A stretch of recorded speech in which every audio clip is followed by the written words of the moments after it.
Alors, l'une des actualités qui a fait parler beaucoup, le patron de Logbit, Logbit Sup, vous savez, celui que Zataz vous montre depuis maintenant plus de 2 ans et demi, où on connaît son identité, on a vu sa tronche, on a pu parler avec lui. Eh bien écoutez, ça a été officialisé par les autorités américaines, ils ont donné son nom, ils ont donné son prénom, ils expliquent pas mal d'éléments de comment ils ont pu le remonter. Eh bien écoutez, on ne peut que se dire « Waouh, impressionnant !» L'OSINT, les recherches d'informations.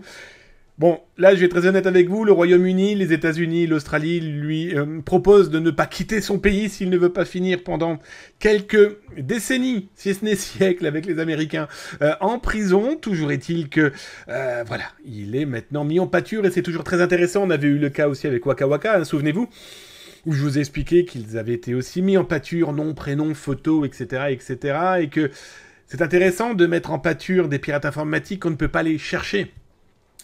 Ben, c'est simple, hein. Logbitsup, d'après les autorités, il aurait gagné au moins 100 millions de dollars. De rançon. Par rapport à quoi? Eh bien, je vous rappelle qu'il a des affiliés. Les affiliés, eux, touchent 80% et lui touche 20%. Vous imaginez? Donc 100 millions de 20%, ça veut dire qu'il reste 400 millions dans les poches de pirates informatiques divers et variés. Bon, bah maintenant qu'on explique à la mafia russe qu'il y a un jeune homme dont on connaît son identité et sa photo, et qui a potentiellement dans ses poches plus de 100 patates, autant dire qu'on n'a plus besoin d'envoyer les autorités pour l'arrêter. La mafia risque de s'en occuper. Donc ça, c'est un élément de l'art de la guerre qui pourrait être potentiellement mis en place intellectuellement pour stopper les actes complètement nauséabonds de ce pirate et de sa bande. Très intéressant, quelques jours auparavant, il avait rempli à fond son blog avec des éléments qui étaient vieux, voire très vieux. L'école de Sherbrooke, l'université de Sherbrooke au Canada, piratée l'année dernière. On s'était retrouvé aussi avec plusieurs sociétés et une mairie française. D'ailleurs, c'est... j'ai oublié, pardon. Monsieur Marchive. Je dis monsieur parce que j'ai oublié son prénom, mais en tout cas, j'espère qu'il m'en excusera, mais qui a expliqué justement dans IT Magazine que ce sont des annonces qui datent quand même de plus d'1 an qu'il a remis en pâture.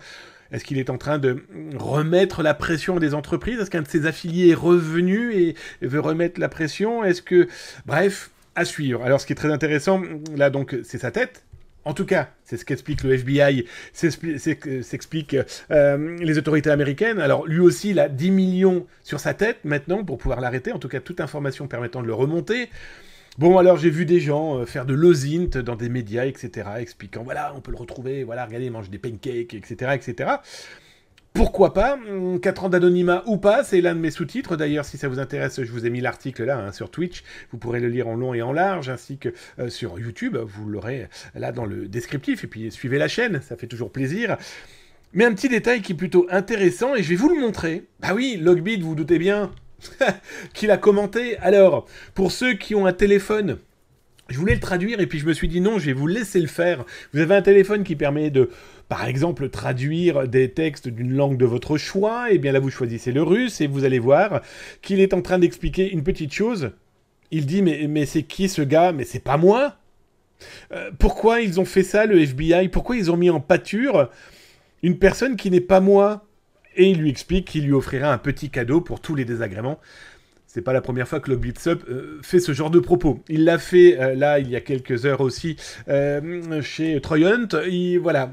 Il suffit de le contacter sur un outil de communication dont nous, on est en contact avec lui depuis plusieurs années maintenant, plus qu'on y réfléchit. Hein. Logbit, ça va bientôt avoir 5 ans, c'est pour vous donner une ambiance. Et lui, donc, on le contacte assez facilement. Bon... Est-ce que c'est vraiment lui? Est-ce que c'est pas lui? Bon, bah lui dit que c'est pas lui. Ben, on a mis en pâture une personne qui ne serait pas lui. Bon. Il est connu aussi pour raconter pas mal de bobards, hein, donc...